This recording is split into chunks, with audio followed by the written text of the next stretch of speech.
వారం నుంచి egg noodles అని గోల. నూడిల్స్ లేకపోతేనేం సేమియా ఉందిగా. ఈ సేమియాతో అద్భుతంగా ఎగ్ సేమియాని తయారు చేసుకోవచ్చు. కుర్రోళ్ళు స్కూల్ నుంచి వచ్చేసరికి వెరైటీగా క్షణాల్లో ఈ ఎగ్ సేమియాని తయారు చేసేద్దాం వచ్చేయండి. ముందుగా స్టవ్ వెలిగించి పెనం పెట్టేసి ఒక స్పూన్ నెయ్యి వేసుకోవాలి. కప్పు సేమియాని వేసేసి చిన్న మంట మీద దోరగా ఫ్రై చేసుకోవాలి. ఇలా కొద్దిగా కలర్ మారిన తర్వాత వేరొక ప్లేట్లోకి తీసేసి పక్కన పెట్టేసుకుందాం. ఇప్పుడు స్టవ్ వెలిగించి ఏదైనా గిన్నె పెట్టుకుని కప్ సేమియాకి 3 కప్పులు నీళ్ళు వేసుకోవాలి. ఇక సాల్ట్ వేసుకుని నీళ్లు మరిగిన తర్వాత ముందుగా వేపు పెట్టుకుని సేమియాని వేసేసి ఈ సేమియాని 80% ఉడికించుకుని ఇలా పలుకొచ్చిన తర్వాత ఏదైనా జల్లెడలోకి వడకెట్టేసుకోవాలి. కొద్దిగా చల్లనీళ్ళు వేసి ప్లేట్లో వేసేసుకుని చల్లారబెట్టుకోవాలి. ఇప్పుడు ఒక గిన్నెలోకి 4 కోడిగుడ్లు తీసుకుని కొద్దిగా మిరియాల పొడి అలాగే సాల్ట్ వేసుకుని బాగా గిలక్కొట్టేసి పక్కన పెట్టేసుకుందాం. ఇప్పుడు స్టవ్ మీద పెనం పెట్టేసి 2 టేబుల్ స్పూన్ల ఆయిల్ వేసుకోవాలి.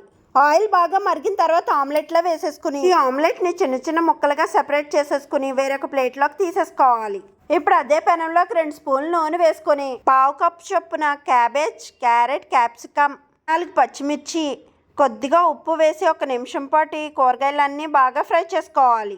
ఇప్పుడు ఇందులోకి ముందుగా ఫ్రై చేసి పెట్టుకున్న ఆమ్లెట్ ముక్కలను వేసేసి బాగా కలిపి ముందుగా ఉడికించి పెట్టుకున్న సేమియాని వేసేసి ఉప్పు, కారం, మిరియాల పొడి, 1/2 spoon soya sauce, 1 spoon vinegar వేసుకొని మంటను హై ఫ్లేమ్ పెట్టి బాగా కలిపేసుకోవాలి.